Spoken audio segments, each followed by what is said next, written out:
Cerita Asal-Usul Nyamuk. Dewa Siwa adalah pencipta seluruh alam semesta. Dia pun menciptakan berbagai jenis makhluk hidup. Dahulu kala, makhluk pertama yang diciptakannya adalah nyamuk. Awalnya, ukuran tubuh nyamuk lebih besar dari burung nasar.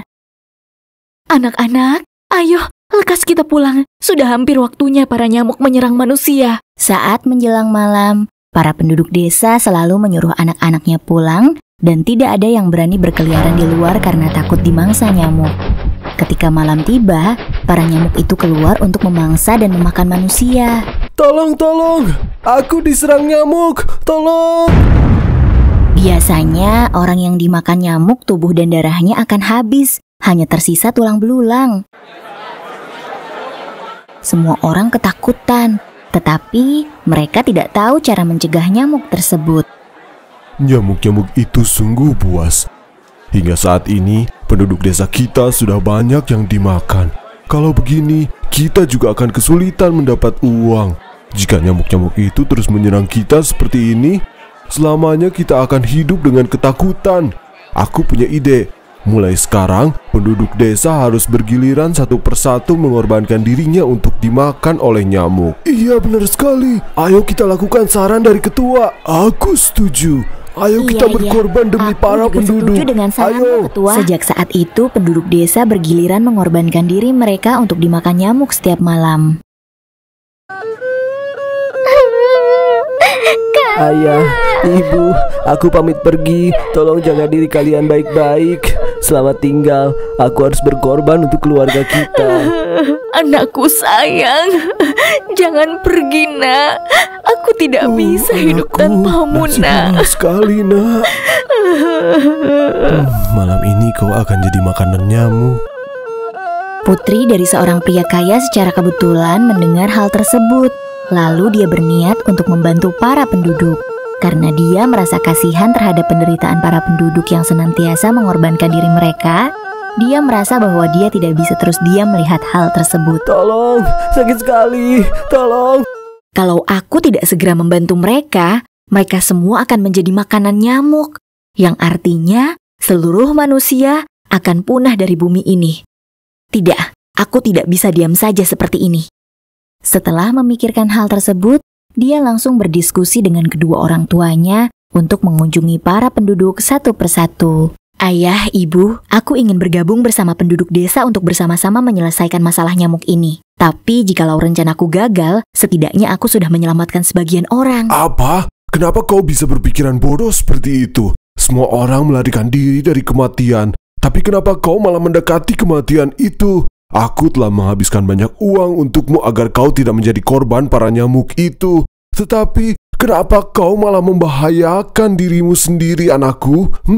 Benar, putriku. Kenapa kau berpikir seceroboh ini? Ibu, ayah, kita tidak bisa terus diam. Seiring berjalannya waktu bisa jadi giliran kita yang dimakan. Satu-satunya cara supaya kita bisa hidup damai yaitu mencari solusi bersama-sama untuk menyelesaikan hal ini. Sekeras apapun orang tuanya melarang, wanita itu tidak menyerah. Dia terus meminta izin agar bisa bergabung dengan para penduduk. Pria kaya dan istrinya menyerah dengan tekad keras anaknya, sampai pada akhirnya mereka mengizinkannya. Setelah itu, ia bergegas pergi ke tempat di mana orang-orang mengorbankan dirinya untuk menunggu dan melihat apa yang terjadi.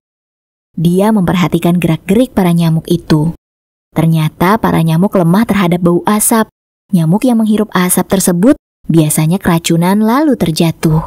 Jadi para nyamuk ini takut dengan asap. Keesokan harinya, dia pergi menemui penduduk desa untuk berdiskusi. Semuanya, tolong dengar aku. Jika kalian semua ingin selamat, kalian semua harus mengikuti apa yang aku sarankan pada kalian. Jadi apa yang sebaiknya kita lakukan? Apa yang harus kita lakukan? Betul, aku juga ingin selamat. Setiap orang di sini, tolong kumpulkan daun-daun kering lalu bawa ke sini. Lalu ketika para nyamuk datang, segera bakar daun-daun itu supaya menghasilkan asap di sekitar kita dan diamlah di lingkaran asap tersebut agar nyamuk tidak bisa mendekati dan menyerang kita. Baiklah. Mungkin itu bisa jadi solusi yang bagus. Penduduk desa sangat paham maksudnya dan mengikuti saran sang wanita pemberani. Saat malam tiba, nyamuk nyamuk keluar seperti biasa untuk menyerang orang-orang. Penduduk desa lekas membakar daun-daun tersebut hingga membuat kobaran api yang sangat besar dan mereka tak membiarkan api itu padam. Melihat asap yang begitu tebal, para nyamuk tak berani menyerang orang-orang. Beberapa nyamuk mencoba terbang ke arah mereka, namun nyamuk tersebut nyaris mati oleh asap tersebut.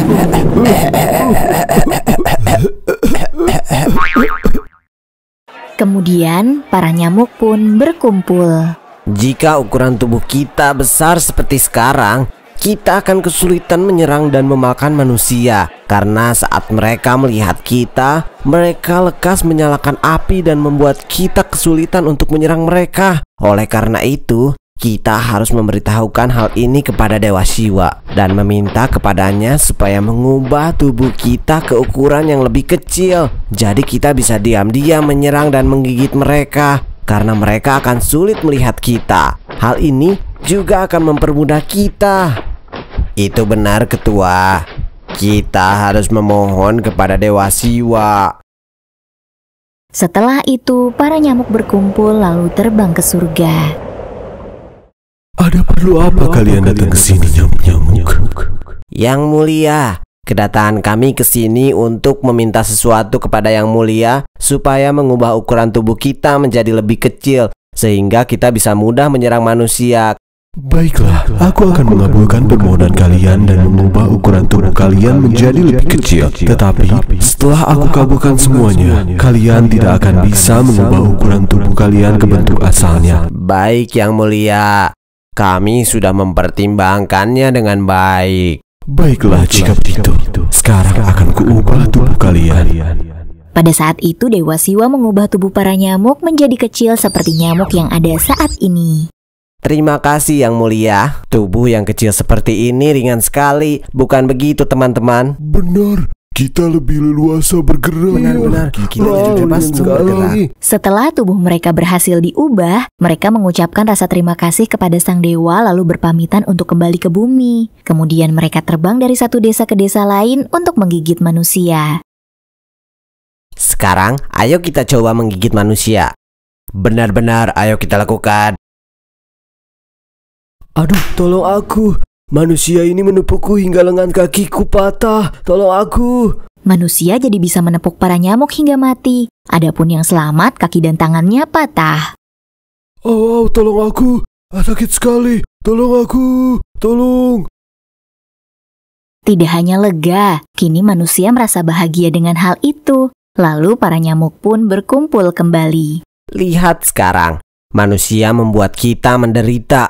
Mereka menepuk kita tanpa rasa takut. Dulu, saat tubuh kita besar, mereka mana berani melakukan hal itu. Gawat, jika terus begini, manusia akan memusnahkan kita semua. Kau benar, Ketua. Aku ingin tubuhku besar seperti dulu lagi. Tapi kita tak bisa meminta Dewa Siwa untuk mengembalikan tubuh kita seperti semula. Aku rasa kita harus meminta Dewa Siwa untuk mengubah belalai kita menjadi bergerigi seperti jarum, Ketua, agar kita bisa menggigit dengan cepat. Oh, ide yang bagus. Baiklah, ayo kita pergi ke tempat Dewa Siwa untuk meminta kepada Sang Dewa supaya mengubah belalai kita menjadi bergerigi, sehingga manusia akan lebih mudah untuk kita gigit. Setelah berdiskusi, mereka memutuskan untuk kembali pergi menuju surga.